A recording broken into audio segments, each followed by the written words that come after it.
ठीक है, so that calls dynamic. एक एक करके इन फंक्शंस को हम और थोड़ा सा explanatory manner. So the another characteristic of management is it is a group activity. ठीक है, first is goal oriented. Management is a group activity. Goal and objectives of an organization can be effectively attained by a group rather than by an individual. I already told you that ये अपने आप में एक बहुत wider concept है। आप resources का management कर रहे हैं जिसमें कि आपके materialistic resources what you are using for the production process, आप ह्यूमन रिसोर्सेस, ह्यूमन स्किल्स को, अब डिफरेंट डिफरेंट लेवल पे different different type of persons और एम्प्लॉइज आर वर्किंग। सबका थॉट ऑफ परसेप्शन अलग होता है, काम को करने का तरीका अलग हो सकता है। तो हो सकता है किसी तरीके के उनके बीच में डिस्प्यूट्स भी अराइज हो, लेकिन एक मैनेजर जो है वो through the process of management उन सबको कोऑर्डिनेट करने की कोशिश करता है, उन सबको एक ग्रुप में बाउंड करने की कोशिश करता है। क्योंकि टारगेट क्या है मैनेजमेंट का? प्री डिटरमिन्ड गोल्स या ऑब्जेक्टिव्स को अचीव करना, और इस तरीके से वो ग्रुप को क्या करते हैं, अपने उस ऑब्जेक्टिव को अचीव करने के लिए यूज करेंगे। तो किसी इंडिविजुअल के थ्रू की जाने वाली एक्टिविटी नहीं है, इफेक्टिव मैनर में गोल्स को अचीव करना with help of a group. Management is a dynamic function. As you asked me, Harshita, management principles are not static in all situations. It must be adopted according to the changing needs of the organization. कहने का मतलब ये है कि किसी एक चीज पर restricted नहीं है, ग्रोथ ओरिएंटेड होते हैं। ग्रोथ ओरिएंटेड मतलब आप अगर मॉडर्नाइजेशन देख रहे हैं, आप अगर नई नई चीजें देख रहे हैं, तो वैसा ही अडॉप्शन आप करेंगे। मैनेजमेंट एक ऐसा प्रोसेस है जो नए चेंजेस को अडॉप्ट करता है विद ओपन माइंड। ठीक है, next I am going to share it on screen, other characteristics of management. I hope it's clear up to all. Is there any doubt? पूछना चाहते हैं कुछ?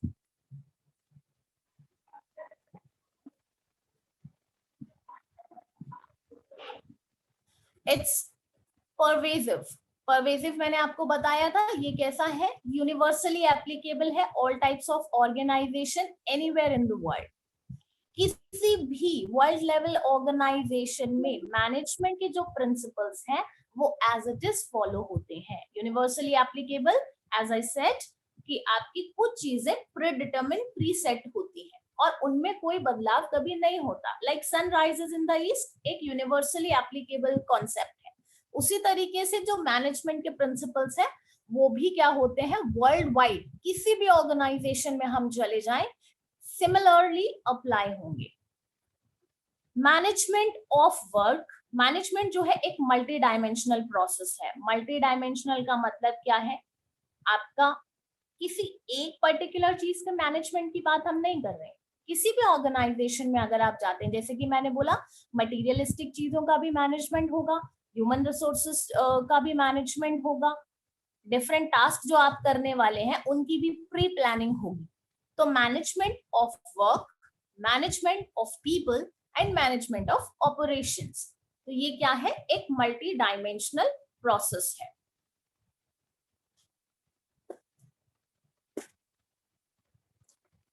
इसके बाद में हम आ जाते हैं ma'am objectives of management. Yes बेटा। मैम मैनेजमेंट ऑफ ऑपरेशन एक बार बता दो। सॉरी, मैनेजमेंट ऑफ, अच्छा ओके, मैनेजमेंट ऑफ ऑपरेशन का मतलब है, ऑपरेशन क्या है, the work what we are going to perform. ठीक है, एरिया ऑफ ऑपरेशन सुना है ना, हमारा वर्क फील्ड, जो भी आपने टारगेट्स रखे हैं उनको अचीव कैसे करेंगे, आपका एरिया ऑफ ऑपरेशन कहलाता है, जिस फील्ड को आप फॉलो करते हुए आगे बढ़ते हैं। तो मैनेजमेंट ऑफ ऑपरेशन, किए जाने वाले जो काम है जिनके थ्रू आप अपना टारगेट अचीव करेंगे उनका मैनेजमेंट करना, यानी कि रिस्पॉन्सिबिलिटी अलॉट करना, कौन सा पर्सन किस काम के लिए सुटेबल है, एज पर इट्स स्किल्स उसे वो काम क्या किया जाएगा, दिया जाएगा अपने टारगेट्स को फुलफिल करने के लिए। ठीक है, क्लियर? Okay ma'am. नेक्स्ट अभी हम आ जाते हैं ऑब्जेक्टिव्स ऑफ मैनेजमेंट पर। जैसे कि कैरेक्टरिस्टिक्स हम यहाँ डिस्कस कर चुके हैं, अब हम बात करें कि मैनेजमेंट एक ऐसा प्रोसेस है जो कि गोल ओरिएंटेड है, जिसके कुछ टारगेट्स हैं। अब वो टारगेट्स क्या हैं, क्या ऑब्जेक्टिव्स होते हैं, क्या गोल्स होते हैं? So here we are going to discuss objectives of management can be classified into three broad categories, and these are organizational objectives, social objectives and personal objectives. Organizational objective, नाम से ही आपको identify हो जाना चाहिए। कोई भी ऑर्गेनाइजेशन, कोई भी बिजनेस एंटरप्राइज, कोई भी इंडस्ट्री अगर किसी एक्टिविटी में इन्वॉल्व है तो वो एक्टिविटी किस तरह की एक्टिविटी होगी? इकोनॉमिक एक्टिविटी फॉर श्योर, क्योंकि आप बिजनेस कर रहे हैं और बिजनेस करने के लिए आप उसमें इन्वेस्टमेंट करेंगे, आप रिस्क उठाएंगे, आप मार्केट को सर्च आउट करेंगे कि डिमांड क्या है, सप्लाई कितनी होनी चाहिए, वगैरह वगैरह। बहुत सारे काम आप उसमें एक साथ करेंगे, ठीक है। तो बेसिकली किस तरह की ऑब्जेक्टिव्स होते हैं? इकोनॉमिक, क्योंकि कोई भी ऑर्गेनाइजेशन इकोनॉमिक एक्टिविटीज ही परफॉर्म करेगा, because their intention is to maximize their profit, they wants to earn. तो ऑर्गेनाइजेशनल ऑब्जेक्टिव्स को हम क्या बोलते हैं? इकोनॉमिक ऑब्जेक्टिव्स भी बोलते हैं। Objectives set by management for the organization are called organizational objectives, जो कि मैनेजमेंट के थ्रू किसी इंडिविजुअल के लिए नहीं किए गए हैं, बल्कि किसके लिए किए गए हैं? उस ऑर्गेनाइजेशन के लिए। एलिमेंट्स ऑफ इकोनॉमिक ऑब्जेक्टिव्स क्या क्या है? First thing is survival. कोई भी ऑर्गेनाइजेशन मार्केट में कब तक सर्वाइव कर सकता है? जब तक कि वो कंपटीशन में खड़े रह पाने के लायक है, यानी कि अगर उसका वर्क, उसके टारगेट्स इफेक्टिवली और एफिशिएंटली अकम्प्लिश हो रहे हैं, तभी एक ऑर्गेनाइजेशन मार्केट में अपने कॉम्पिटिटर के साथ में स्टिफ कंपटीशन में टिका रह सकता है। तो survival is the first organizational objective. And survive कब कर पाएगा? जब वो प्रॉफिट अर्न कर रहा है। रेवेन्यू का मतलब क्या है? आपके अर्निंग्स, ठीक है। So earning enough revenues, that means आप प्रॉफिट में है या आप एक बैलेंस सिचुएशन में है। एटलीस्ट आप ऐसी सिचुएशन में नहीं है जहां पर आपको मार्केट से स्विच करना पड़े, क्विट करना पड़े, ठीक है। कोई भी ऑर्गेनाइजेशन तब तक इजीली मार्केट में सर्वाइव कर सकता है जब तक कि उसके रेवेन्यू इनफ अर्न कर पा रहा है। Second thing is profit. जो भी हम कॉस्ट बेयर करते हैं on the process of production and everything, जो भी एक्सपेंस हम करते हैं, अगर उसको हम रिकवर कर पाएंगे, यानी कि again it relates with your revenues. Revenue उतना इनफ होना चाहिए कि आपकी कॉस्ट से ज्यादा हो, आपके रिस्क बेयर करने के लिए आप एक कुछ रिजर्व रख पाए, इतना आप अगर अर्न कर रहे हैं तो आप प्रॉफिट अर्न कर रहे हैं। और अगर आप प्रॉफिट अर्निंग की सिचुएशन में है तो ऑब्वियसली आप लॉन्ग टर्म सर्वाइव कर सकते हैं। Third thing is growth. कोई भी ऑर्गेनाइजेशन ग्रोथ ओरिएंटेड होगा। अगर वो मार्केट में अपनी रिकॉग्नाइजेशन बनाना चाहता है, अपनी पोजीशन बनाना चाहता है और उसमें टिके रहना चाहता है, तो ये तीन जो आपके ऑर्गेनाइजेशनल ऑब्जेक्टिव्स हैं, सर्वाइवल, जिसके लिए आपका रेवेन्यू अर्न करना बहुत इंपॉर्टेंट है, आपका प्रॉफिट गेन करना इंपॉर्टेंट है, और उसमें कंटिन्यूअसली ग्रोथ होनी चाहिए, ठीक है। तो these are called the first category of objectives of management. These are organizational objectives. The second thing is social objective. Yes beta. Ma'am जो आपने रेवेन्यू वाला पॉइंट बोला, अगर मैम जो बिजनेसमैन है वो जितना लगा रहा है, मतलब जितना इनपुट है और उसकी इक्वल्स टू में आउटपुट है, एक्स्ट्रा में रिजर्व नहीं है, इसका मतलब वो सरवाइव नहीं कर पाएगा? नहीं, it can survive but not for a long time. Like आप no profit no loss की सिचुएशन में है, that means whatever cost you are bearing that much you are earning as well.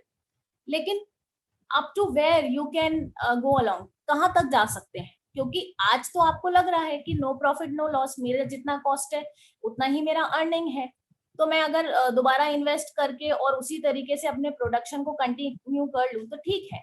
लेकिन हम यहाँ पर एक परफेक्ट कंपटीशन मार्केट की बात कर रहे हैं, और उस तरीके के मार्केट में डे बाय डे कोई ना कोई नया जो कॉम्पिटिटर है वो मार्केट में एंटर करता है।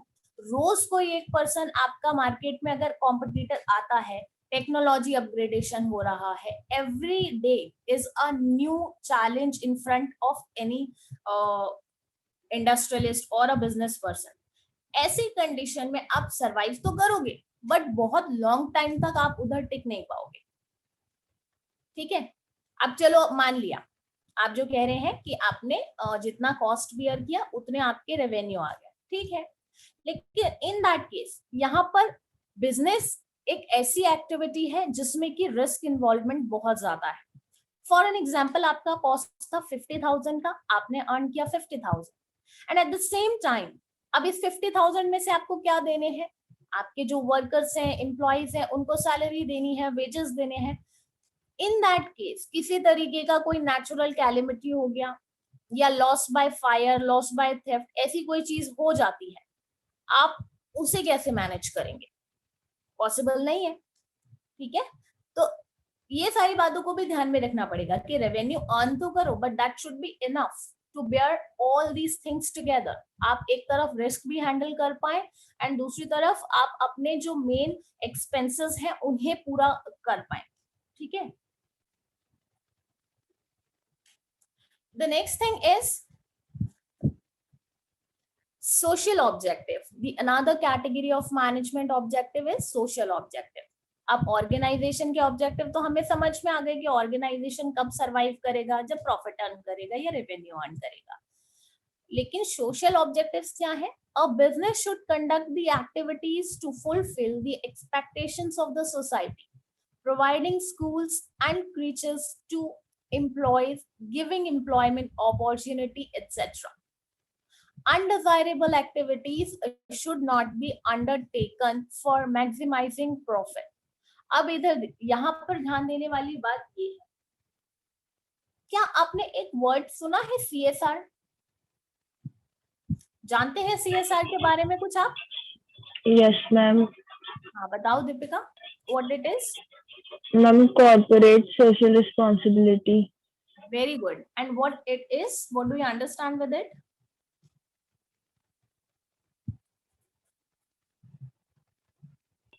मैम इसमें मैम कुछ चीजें मैम फैसिलिटीज प्रोवाइड की जाती हैं जो हमारी सोशल रिस्पॉन्सिबिलिटी, किसी को मोटिवेट करना, उनको फैसिलिटीज प्रोवाइड करना, लाइक क्रैचेस वगैरह। चलिए ठीक है, कोई बात नहीं, it's not the correct one. Let me tell you, देखो, corporate social responsibility, corporate social responsibility, तीन अलग अलग वर्ड्स को हमने कंबाइन किया है इस टर्म को बनाने के लिए। इसको सेपरेट करते हुए थोड़ा सा अंडरस्टैंड करते हैं। पहला वर्ड है आपका कॉर्पोरेट, कॉर्पोरेट सेक्टर, जिसमें कि हम ऑब्वियस सी बात है, हम बिजनेस सेक्टर, हम इंडस्ट्रीज, हम कंपनीज की बात कर रहे हैं, कॉर्पोरेट वर्ल्ड। दूसरा जो टर्म है आपका सोशल, दैट मींस हम यहाँ पर सोसाइटी में रहने वाले लोग और उनके वेलफेयर, उनके वेलनेस की बात कर रहे हैं। Third thing is responsibility. किसकी रिस्पॉन्सिबिलिटी है? कॉर्पोरेट सेक्टर की रिस्पॉन्सिबिलिटी बनती है सोसाइटी के वेलनेस को देखना, काफी हद तक। Reason? Because they are utilizing the resources around us. आपके नेचुरल रिसोर्सेस जब तक किसी तरीके के एक बड़े, देखो कोई भी इंडस्ट्री आप स्टेब्लिश कर रहे हो, उसके लिए लैंड लोकेशन आपको क्या चाहिए? एक स्पेसिफिक लैंड लोकेशन चाहिए। आप उसके लिए डिफॉरेस्टेशन जैसे प्रोसेसेस करते हैं। आप एनवायरमेंट को क्या कर रहे हैं? हार्म कर रहे हैं। तो क्या आपने उस लॉस को रिकवर करने के लिए कुछ किया? कुछ पे किया आपने? आप सिटी के बीचों बीच कहीं पर जाकर के एक इंडस्ट्री स्टेब्लिश कर देते हैं, आप आसपास की कम्युनिटी में पोल्यूशन क्रिएट कर रहे हैं, लोगों को डिस्टरबेंस हो रहा है, लेकिन इसको मैनेज करने के लिए आपने कुछ किया। ठीक है, तो बेसिकली जो इंडस्ट्रीज है वो अगर अच्छा उनका टर्नओवर है, अब वो बहुत रेवेन्यू जो है वो उनका सरप्लस में है, तो इन दैट कंडीशन उनकी ये रिस्पॉन्सिबिलिटी बनती है कि वो सोसाइटी के वेलनेस के लिए अपने टोटल रेवेन्यू में से कुछ परसेंटेज, उनका कुछ शेयर ऑफ प्रॉफिट क्या करें, सोसाइटी को डेवलप करने पर स्पेंड करें। यहां पर हम उसी तरीके के एक टर्म को डिस्कस कर रहे हैं, सोशल ऑब्जेक्टिव्स। आप अपना प्रॉफिट देख रहे हैं, ऑर्गेनाइजेशनल ऑब्जेक्टिव में आप अर्न करने के लिए मैक्सिमम यूटिलाइजेशन ऑफ रिसोर्सेज कर रहे हैं, several things you are performing for yourself, but what about social objective? A business should conduct the activities to fulfill the expectation of society.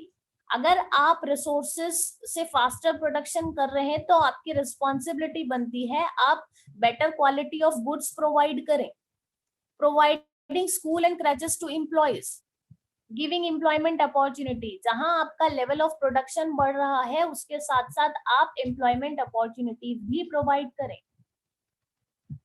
ज्यादा से ज्यादा लोगों को मौका दें। Undesirable activity should not be undertaken. Profit को maximise करने के लिए सोशल वेलनेस को इग्नोर नहीं कर सकते। आप अगर ये सोच करके अपनी एक्टिविटीज परफॉर्म कर रहे हैं कि मुझे कुछ लेना देना नहीं है, मैं तो सिर्फ अपने प्रॉफिट के मैक्सिमाइजेशन पर लिमिटेड हूँ और मुझे वही करना है, मैं उस पर ही फोकस्ड हूँ, मुझे नहीं मतलब है कि सोसाइटी पर उसका क्या इम्पैक्ट आता है, किसी को प्रॉफिट हो या ना हो, क्वालिटी गुड्स जाएं या ना जाएं, एम्प्लॉयमेंट क्रिएट हो या ना हो, आई डोंट केयर। तो ऐसा मैनेजमेंट आपका किसी काम का नहीं है। ठीक है, तो there is also a social objectives of management कि आप सेल्फ इंटरेस्ट के साथ साथ सोसाइटी के इंटरेस्ट की तरफ भी उतना ही ध्यान देंगे। The third thing is personal objective. Management must reconcile personal goals with organizational objectives to have harmony in the organization. अब देखो, जैसा कि हमने बात किया था कि management is a group activity. आप यहाँ पर किसी गोल को कंप्लीट करने के लिए ग्रुप ऑफ पर्सन एक साथ काम कर रहे हैं, तो जब different type of persons are working together by keeping their self interest aside to achieve that predetermined objective for the wellness of organization, ऐसी कंडीशन में ऑर्गेनाइजेशन को भी चाहिए, यानी कि उस ऑर्गेनाइजेशन का जो मैनेजमेंट है उसको ये चाहिए कि वो इंडिविजुअल की ग्रोथ पर भी ध्यान दे। ऐसा नहीं होना चाहिए, बायसनेस नहीं होनी चाहिए कि एक कुछ सर्टेन लोगों को उससे प्रॉफिट होता है, उनकी पर्सनालिटी डेवलप ग्रूम होती है और सारा का सारा जो प्रॉफिट है वो उन कुछ लोगों तक ही पहुंच रहा है। जैसा भी आप मैनेजमेंट कर रहे हैं उसमें ऑर्गेनाइजेशन और सोसाइटी के साथ साथ उस काम को अकम्प्लिश करने के लिए, अचीव करने के लिए जो लोग काम कर रहे हैं उनके पर्सनल डेवलपमेंट को भी ध्यान में रखना चाहिए। ठीक है, is that clear up to all? Is there something that you want to ask? समझ में नहीं आया बेटा तो पूछ सकते हैं if there is any doubt. Ma'am हाँ हर्षिता बोलो। मैम जैसे मैम बिजनेस जो होती है मैम हमेशा उसका टारगेट मतलब प्रॉफिट के लिए वो हमेशा यूज होती है, मतलब हमने सुना है कि बिजनेस जो है हमेशा प्रॉफिट ओरिएंटेड वाली चीज होती है, तो मैम सोशल ऑब्जेक्टिव से उसको क्या प्रॉफिट होगा? देखो, सोशल ऑब्जेक्टिव से उसको क्या प्रॉफिट होगा वाली बात नहीं है। हम एक बात अगर ध्यान में रखो, अगर कोई कंपनी है, रिसोर्सेज जो है, चलो ठीक है हम रिसोर्सेज की बात कर रहे हैं, लाइक फ्यूल है, ठीक है, कुछ ऐसी चीजें हैं जो नेचुरल रिसोर्सेज है and we know that they are those resources we can not be renewed, आप उनको दोबारा नहीं बना सकते हैं, बट उन रिसोर्सेस के ऊपर राइट किसका है?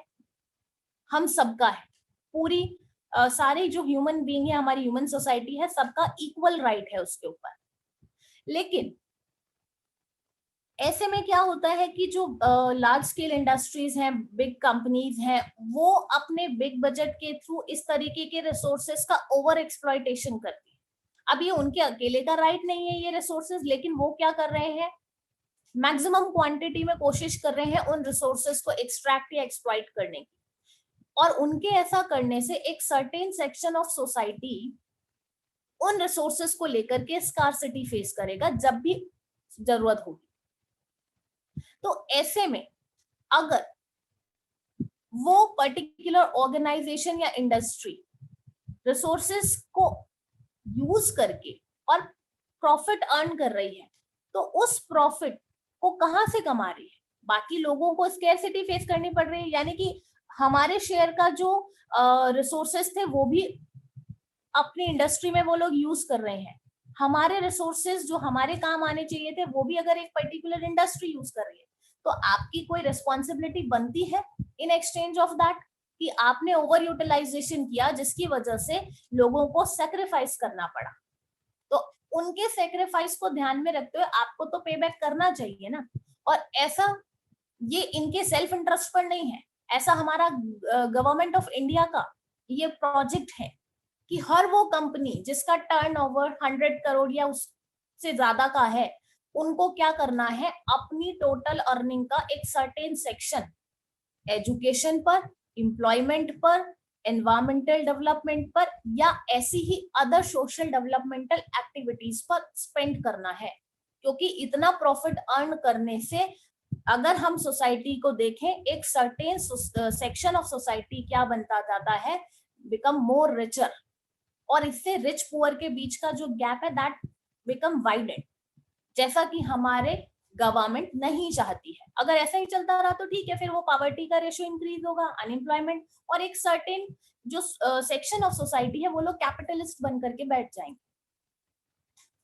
ठीक है, तो ये पर पर्सन रिस्पॉन्सिबिलिटी गवर्नमेंट क्या कर रही है, आपको याद दिला रही है कि भाई आप तो एक्स्ट्रा रिसोर्सेज को यूटिलाइज कर रहे हो और आपके चक्कर में बहुत सारे लोग जो हैं वो उसकी वजह से स्कार्सिटी फेस कर रहे हैं। ये उनका भी राइट था इन रिसोर्सेज को यूज करना, but they were unable because they don't have money, वो अफोर्ड नहीं कर सकते। यस बेटा। Ma'am, is it optional? Is it optional? No. एक सर्टेन लिमिट के बाद में अगर आपका रेवेन्यू पहुंच जाता है, जैसा कि मैंने बोला कि 100 करोड़ का अगर टर्नओवर है, तो फिर ये कंपलसरी है, आपको दिखाना पड़ेगा अपने अकाउंट्स में कि वेयर यू आर स्पेंडिंग, किस प्रोजेक्ट में आपने इन्वेस्ट किया है। ऑप्शनल नहीं है ये। I hope it's clear up to all. Yes, ma'am. Organizational objectives, social objectives and personal objectives, these are the three broad categories of objectives of management. इसके बाद में हम नेक्स्ट टॉपिक पर आते हैं। तीनों ऑब्जेक्टिव्स में अगर किसी को कोई प्रॉब्लम है, कोई डाउट है, बेटा पूछ सकते हैं। कोई भी ऑर्गेनाइजेशन अगर मैनेजमेंट करता है तो उन्हें ये ऑब्जेक्टिव्स पूरे करने होते हैं।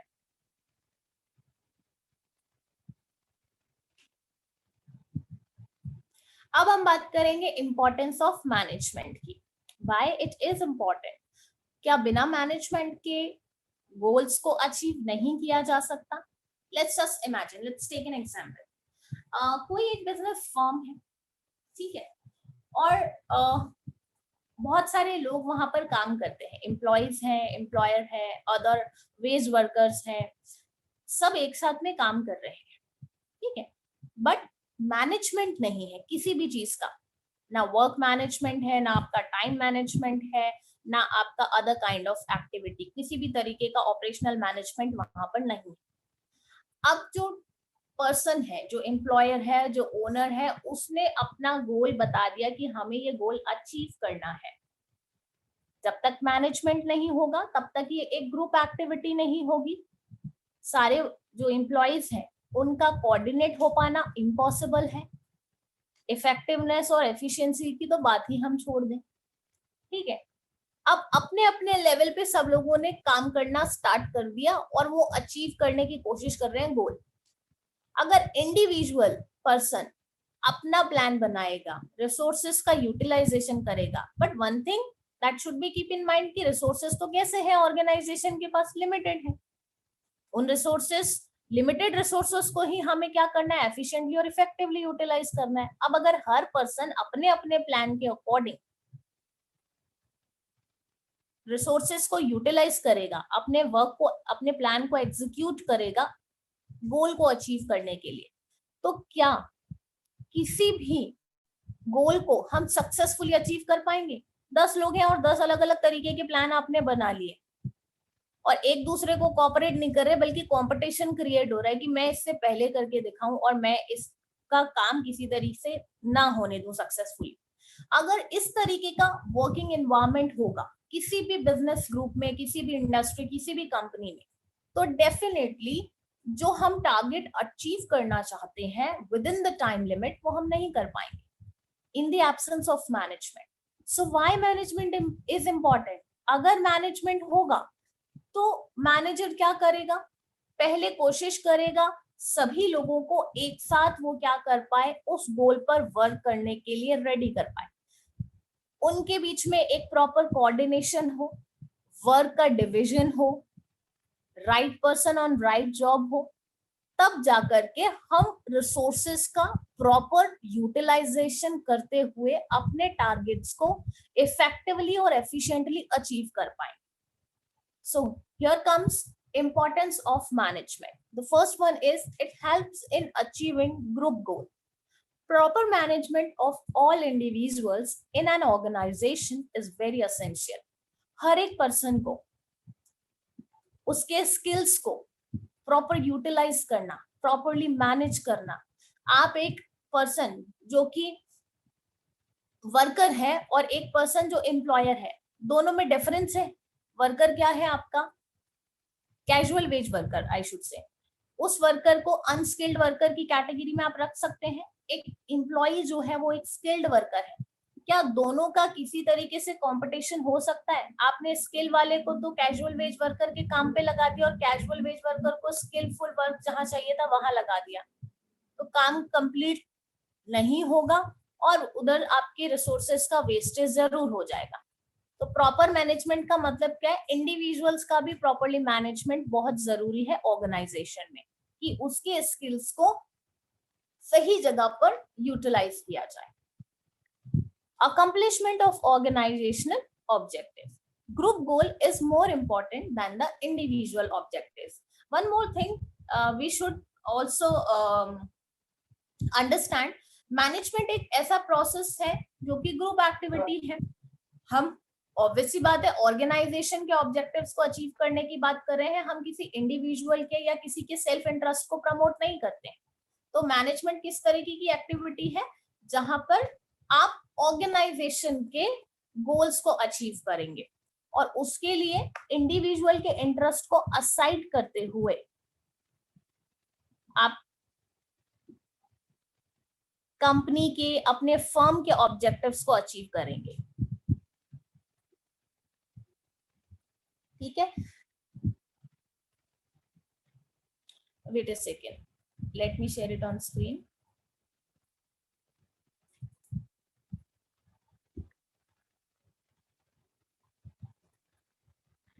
The next thing is it increases efficiency. Management also helps to achieve the goals with minimum resources. ठीक है, ये तो आपको पता है कि ग्रुप ऑब्जेक्टिव्स यानी कि किसी ऑर्गेनाइजेशन के सेट टारगेट्स को अचीव करेगा। सेकेंडली, एफिशिएंसी को इंक्रीज, यानी कि आपके जो भी रिसोर्सेज है आप उनका optimal utilization, where your cost will be minimized and your profit will be maximized. So it increases efficiency. Another thing, it creates a dynamic organization. Appropriate changes must be introduced in the organization as and when it is needed. As we have discussed already, कि management जब हम characteristics के बारे में पढ़ रहे थे, it's a dynamic process, that means it creates a dynamic organization. Recent में यानी कि प्रेजेंट सिचुएशन को अगर हम देखें, डे बाय डे हमारी जो टेक्नोलॉजी है दैट इज अपग्रेडिंग. इसके अलावा अगर हम बात करें demand of people regarding any product, वो क्या होती जाती है, चेंज होती जाती है, अपग्रेड होती जाती है, अपडेट होती जाती है. तो इसीलिए जरूरी ये भी है कि मैनेजमेंट जो है वो डायनामिज्म को प्रमोट करे, यानी कि जो भी नए चेंजेस होते हैं, जो मॉडर्नाइज चीजें हैं, उन्हें अडॉप्ट किया जाए. Management helps people to adapt such changes through the proper training and motivation. So management works on employees. अगर आपको अपने टारगेट्स अचीव करने हैं तो इट बिकम सो इम्पोर्टेंट कि आपके जो एम्प्लॉयज हैं अगर वो आउटडेटेड टेक्नोलॉजी पर वर्क करते रहेंगे तो डेफिनेटली आपका जो वर्क है वो इफेक्टिव मैनर में नहीं हो पाएगा. And when it will be not effective, कोई ना कोई अदर कॉम्पिटिटर मार्केट में आपसे वो प्रॉफिट स्नैच करके ले जाएगा. सो इन दैट केस मैनेजमेंट जो है वो हेल्प करता है एम्प्लॉइज को और नए चेंजेस को अडॉप्ट करने के लिए with a proper training and motivation. Another thing to discuss,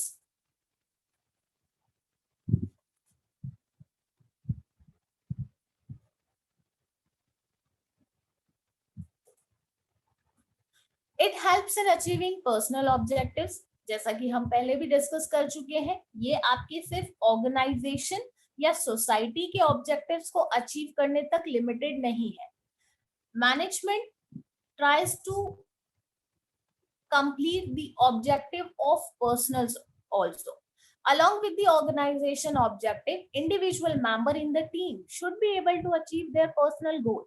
कोई भी पर्सन क्या चाहता है, किसी भी ऑर्गेनाइजेशन में वर्क करता हो, जब तक उसे अपने आप में अपनी पर्सनालिटी में ग्रोथ नजर नहीं आएगी, पर्सनल ग्रोथ नहीं नजर आएगी, तो वो ऐसे किसी भी फर्म, ऐसे किसी भी कंपनी में अपना वर्क कंटिन्यू नहीं करना चाहेगा. एवरीबडी वांट्स, ऑर्गेनाइजेशन आपके स्किल्स की वजह से प्रॉफिट अगर अर्न करता है तो ये आपका भी राइट बनता है कि आपकी पर्सनालिटी में भी वो बेनिफिट वो पॉजिटिव चेंजेस आपकी पर्सनालिटी में भी आने चाहिए. The next thing is it helps in development of society. Organization के बाद में हमने अभी डिस्कस किया कि पर्सनल ऑब्जेक्टिव्स को अचीव करने में हेल्प करता है. Another thing, it also helps to achieve the objectives of society, or it contributes in the development of society. Management develops not only the organization but also the society. As we had discussed about CSR कि अगर कोई भी business enterprise profit earn कर पाता है अपने management, अच्छे management की वजह से, तो ऐसे में सोसाइटी के डेवलपमेंट में भी वो कंट्रीब्यूट करते हैं और इन सब चीजों की वजह से सोसाइटी भी क्या हो पाती है, डेवलप हो पाती है. I hope it's clear up to all. Anything is जो नहीं समझ में आया, is there any doubt that you want to ask, you can. बाकी भी स्टूडेंट्स पूछ सकते हैं. Only I am getting voice of 1 or 2 students, they are only asking doubts. चलिए, सो इन अ ब्रीफ एक बार डिस्कस कर लेते हैं importance of management. As it helps to achieve the group goals, it increase the efficiency, it creates a dynamic organization, helps in achieving personal objectives, and it also helps in development of society. So these all are significance of management or importance of management. After it, we are moving with another important topic of the chapter, which is nature of management. Nature, persons जो होते हैं, they have different shades. किसी किसी का nature कैसा होता है, कुछ आपको लगते हैं लोग कैसे हैं, बहुत ज्यादा टॉकेटिव हैं, कुछ अपने बारे में ज्यादा बोलना पसंद नहीं करते. तो अलग अलग नेचर जो होता है अलग अलग पर्सनालिटी को रिलेट करता है. सिमिलरली अगर हम बात करें मैनेजमेंट की, उसका भी अपने आप में एक अलग नेचर है. Some says that management is an art, whereas according to others' opinions it is a science, or some says that management in nature is a profession. तो ये आर्ट है, ये साइंस है, ये प्रोफेशन है. To just make it clear, let's discuss ahead कि actually management है क्या. क्या ये सिर्फ आर्ट है, क्या ये सिर्फ साइंस है, या ये सिर्फ क्या है, Profession. प्रोफेशन. तो चलिए, मैनेजमेंट इज एन आर्ट.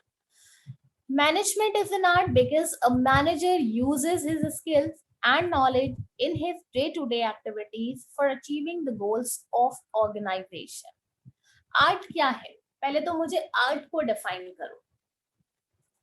बहुत साल हो गए ना हमें ये पढ़ते हुए, और बार बार हम ये चीजें पढ़ते हैं कि कई बार आपने प्रीवियस क्लासेस में भी पढ़ा होगा. It is an art, it is in science and it is both. Business क्या है?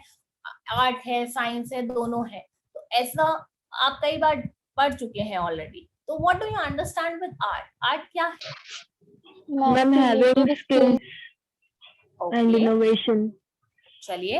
And creativity. Okay fine.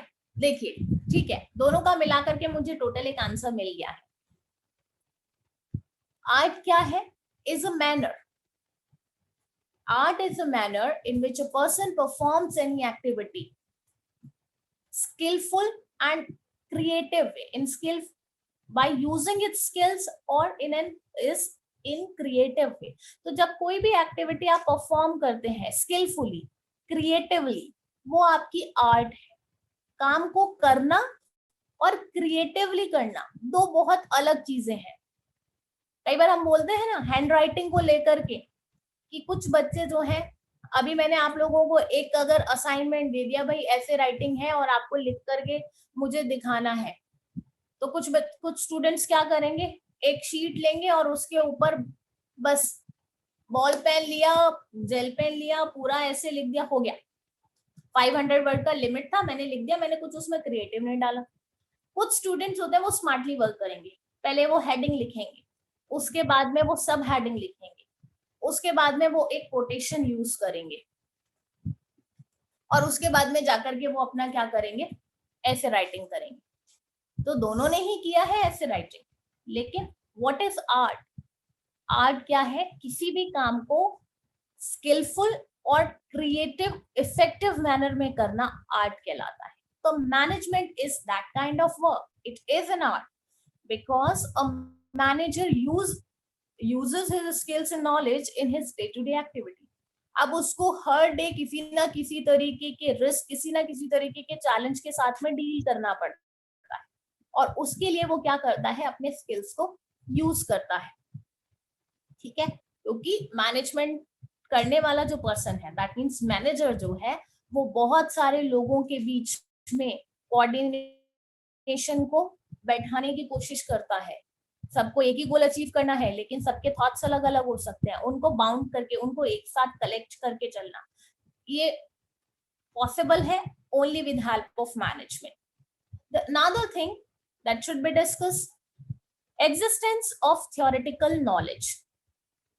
Management is an art, उसको हम फर्दर एक्सप्लेन कर रहे हैं with this point, existence of theoretical knowledge. This knowledge is derived from the experiences of experts and is published in the form of books and in literature in different fields like dance, music, public speaking, management, etc. देखो, अभी अगर किसी भी field के बारे में हम बात करें, आपको उस फील्ड का थ्योरेटिकल प्लस प्रैक्टिकल दोनों तरीके की नॉलेज का होना जरूरी है, तभी आप अपने काम को इफेक्टिवली कर पाएंगे. तो मैनेजमेंट भी एक सब्जेक्ट मैटर है टू स्टडी, जहां आप प्रिंसिपल ऑफ मैनेजमेंट के बारे में पढ़ते हैं, जहां आप ऑब्जेक्टिव्स ऑफ मैनेजमेंट के बारे में पढ़ते हैं, जहां आप main concepts of management and how and where it applies, इसके बारे में पूरी नॉलेज आप गेन करते हैं. तो existence of theoretical knowledge. Next thing is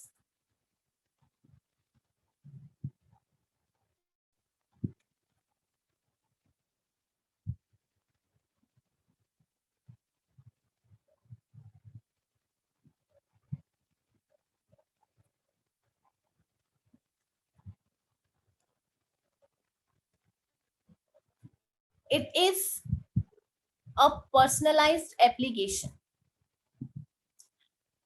Here, the use of basic knowledge varies from person to person. Like 2 dancers, 2 speakers, 2 actors, etc. will differ in demonstrating their art. अब हम बात करें कि art है, लेकिन वो आर्ट जो knowledge, basic knowledge आपके पास में, एक सब्जेक्ट मैटर का जो नॉलेज है, आपने जो स्टडी किया वो आपके पास में है, लेकिन what about those skills? Persons जो हैं अपने अलग अलग पर्सनालिटीज रखते हैं. आप जिन लोगों पर अपने वो स्किल्स यूज करने वाले हैं, उनके ऊपर आपके स्किल्स जो है वो किस तरीके से वर्क करेंगे, किस तरीके से वो आपके स्किल्स को अंडरस्टैंड करेंगे.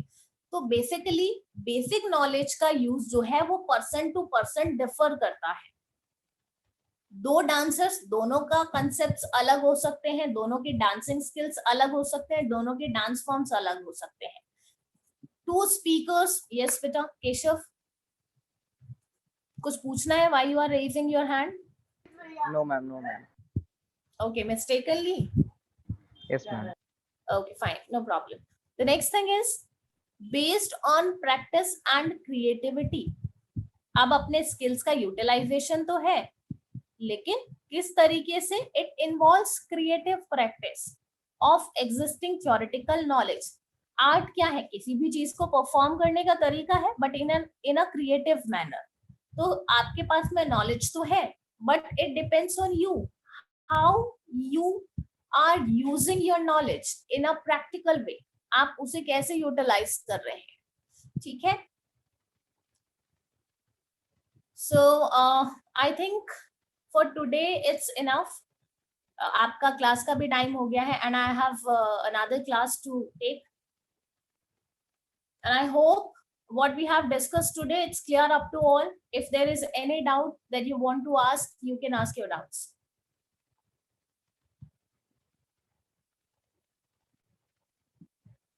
चलिए, कोई डाउट नहीं है बेटा?